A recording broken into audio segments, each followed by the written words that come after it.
അധ്യായം 9. ഞാൻ ക്രിസ്തുവിനെ മുൻനിർത്തി സത്യം പറയുന്നു, വ്യാജം പറയുകയല്ല. എൻ്റെ മനസാക്ഷിയും പരിശുദ്ധാത്മാവിനാൽ പ്രചോദിതമായി എനിക്ക് സാക്ഷ്യം നൽകുന്നു. എനിക്ക് ദുഃഖവും ഹൃദയത്തിൽ അടങ്ങാത്ത വേദനയുമുണ്ട്. വംശമുറയനുസരിച്ചു തന്നെ എനിക്കുറ്റവരായ സഹോദരങ്ങൾക്ക് ഉപകരിക്കുമെങ്കിൽ ശപിക്കപ്പെട്ടവനും ക്രിസ്തുവിൽ നിന്ന് വിച്ഛേദിക്കപ്പെട്ടവനുമാകാൻ ഞാൻ ആഗ്രഹിക്കുന്നു. അവർ ഇസ്രായേൽ മക്കളാണ്. പുത്രസ്ഥാനവും മഹത്വവും ഉടമ്പടികളും നിയമത്തിൻ്റെ അവകാശവും ശുശ്രൂഷയും വാഗ്ദാനങ്ങളും അവരുടേതാണ്. പൂർവപിതാക്കന്മാരും അവരുടേത്. ക്രിസ്തുവും വംശമുറയ്ക്ക് അവരിൽ നിന്നുള്ളവൻ തന്നെ. അവൻ സർവാധിപനായ ദൈവവും എന്നേക്കും വാഴ്ത്തപ്പെട്ടവനുമാണ്. ആമേൻ. ദൈവത്തിൻ്റെ വചനം ഒരിക്കലും പരാജയപ്പെട്ടിട്ടില്ല. എന്തെന്നാൽ ഇസ്രായേൽ വംശജരെല്ലാം ഇസ്രായേൽക്കാരല്ല. അബ്രാഹത്തിൻ്റെ സന്തതിയായതുകൊണ്ട് അവരെല്ലാം മക്കളായിരിക്കണമെന്നില്ല. ഇസഹാക്ക് വഴിയുള്ളവരായിരിക്കും നിന്റെ സന്തതികളായി അറിയപ്പെടുക.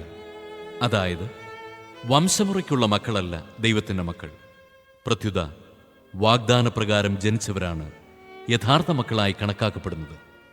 വാഗ്ദാനം ഇതാണ്: ഒരു നിശ്ചിത സമയത്ത് ഞാൻ വരും, അന്ന് സാറായ്ക്ക് ഒരു മകനുണ്ടായിരിക്കും. മാത്രമല്ല, നമ്മുടെ പൂർവ്വപിതാവായ ഇസഹാക്ക് എന്ന ഒരേ ആളിൽ നിന്ന് റെബേക്കായും കുട്ടികളെ ഗർഭം ധരിച്ചു. എന്നാൽ അവർ ജനിക്കുകയോ നന്മയോ തിന്മയോ ആയി എന്തെങ്കിലും പ്രവർത്തിക്കുകയോ ചെയ്യുന്നതിന് മുൻപ് തന്നെ അവൾക്ക് ഇപ്രകാരം അറിയിപ്പുണ്ടായി: ജ്യേഷ്ഠൻ അനുജന്റെ സേവകനായിരിക്കും. ദൈവത്തിൻ്റെ തിരഞ്ഞെടുപ്പിൻ്റെ ലക്ഷ്യം പ്രവൃത്തികൾ മൂലമല്ല, അവിടുത്തെ വിളി മൂലം തുടർന്നു പോകേണ്ടതിനാണ് ഇത് സംഭവിച്ചത്.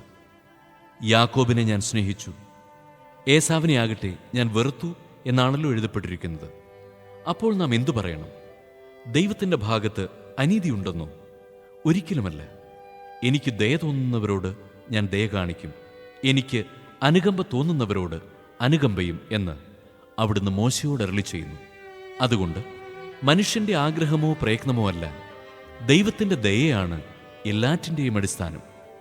വിശുദ്ധ ഗ്രന്ഥം ഫറവോയോട് പറയുന്നു: ഭൂമിയിലെങ്ങും എൻ്റെ നാമം ഉദ്ഘോഷിക്കപ്പെടുന്നതിനും എൻ്റെ ശക്തി നിന്നിൽ വെളിപ്പെടുന്നതിനും വേണ്ടിയാണ് നിന്നെ ഞാൻ ഉയർത്തിയത്.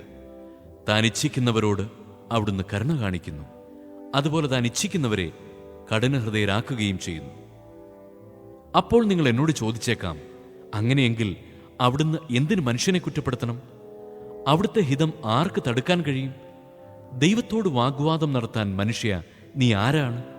നീ എന്തിനാണ് എന്നെ ഈ വിധത്തിൽ നിർമ്മിച്ചത് എന്ന് പാത്രം കുശവനോട് ചോദിക്കുമോ? ഒരേ കളിമൺ പിണ്ഡത്തിൽ നിന്ന് ശ്രേഷ്ഠമോ ഹീനമോ ആയ ഉപയോഗത്തിനുള്ള പാത്രങ്ങൾ നിർമ്മിക്കാൻ കുശവന് അവകാശമില്ലേ? ദൈവം തൻ്റെ ക്രോധം വെളിവാക്കാനും ശക്തി അറിയിക്കാനും ആഗ്രഹിച്ചുകൊണ്ട് നശിപ്പിക്കപ്പെടാൻ വേണ്ടി നിർമ്മിച്ച ക്രോധപാത്രങ്ങളോട് വലിയ ക്ഷമ കാണിച്ചെങ്കിൽ അതിലെന്ത്? അത് താൻ മഹത്വത്തിനായി മുൻകൂട്ടി തയ്യാറാക്കിയിരുന്ന കൃപാപാത്രങ്ങൾക്ക് വേണ്ടിയുള്ള തൻ്റെ മഹത്വത്തിൻ്റെ സമ്പത്ത് വെളിപ്പെടുത്താൻ വേണ്ടിയാണ്. യഹൂദരിൽ നിന്ന് മാത്രമല്ല, വിജാതീയരിൽ നിന്നുകൂടിയും വിളിക്കപ്പെട്ട നമ്മളും ആ പാത്രങ്ങളിൽ പെടുന്നു. അവിടുന്ന് ഹോസിയ വഴി അരുളി ചെയ്യുന്നത് പോലെ, എൻ്റെ ജനമല്ലാത്തവരെ എൻ്റെ ജനം എന്ന് ഞാൻ വിളിക്കും, പ്രിയപ്പെട്ടവളല്ലാത്തവളെ പ്രിയപ്പെട്ടവളെന്നും. നിങ്ങൾ എൻ്റെ ജനമല്ല എന്ന് അവരോട് പറയപ്പെട്ട അതേ സ്ഥലത്ത് വെച്ച് ജീവിക്കുന്ന ദൈവത്തിൻ്റെ മക്കളെന്ന് അവർ വിളിക്കപ്പെടും. ഇസ്രായേലിനെക്കുറിച്ച് ഏശയ്യായും വിലപിക്കുന്നു: ഇസ്രായേൽ മക്കളുടെ സംഖ്യ കടലിലെ മണൽ പോലെയാണെന്നിരിക്കലും അവരിൽ ഒരു ചെറിയ ഭാഗം മാത്രമേ രക്ഷിക്കപ്പെടുകയുള്ളൂ. എന്തെന്നാൽ കർത്താവ് ഭൂമിയുടെ മേലുള്ള വിധി അന്തിമമായി ഉടൻ തന്നെ നിർവഹിക്കും. ഏശയ്യാ പ്രവചിച്ചിട്ടുള്ളതുപോലെ സൈന്യങ്ങളുടെ കർത്താവ് നമുക്ക് മക്കളെ അവശേഷിപ്പിച്ചില്ലായിരുന്നുവെങ്കിൽ നമ്മൾ സോദോം പോലെ ആയിത്തീരുമായിരുന്നു, ഗൊമോറായ്ക്ക് സദൃശ്യമാവുകയും ചെയ്യുമായിരുന്നു. അപ്പോൾ നമ്മൾ എന്തു പറയണം? നീതിയെ അന്വേഷിച്ചു പോകാതിരുന്ന വിജാതീയർ നീതി, അതായത് വിശ്വാസത്താലുള്ള നീതി പ്രാപിച്ചു എന്നു തന്നെ. നിയമത്തിൽ അധിഷ്ഠിതമായ നീതി അന്വേഷിച്ചു പോയ ഇസ്രായേലാകട്ടെ ആ നിയമം നിറവേറ്റുന്നതിൽ വിജയിച്ചില്ല. എന്തുകൊണ്ട്? അവർ വിശ്വാസത്തിലൂടെയല്ല, പ്രവൃത്തികളിലൂടെയാണ് അന്വേഷിച്ചത്. ഇടർച്ചയുടെ പാറമേൽ അവർ തട്ടിവീണു. ഇതാ, തട്ടിവീഴ്ത്തുന്ന കല്ലും ഇടർച്ചയ്ക്കുള്ള പാറയും സിയോനിൽ ഞാൻ സ്ഥാപിക്കുന്നു.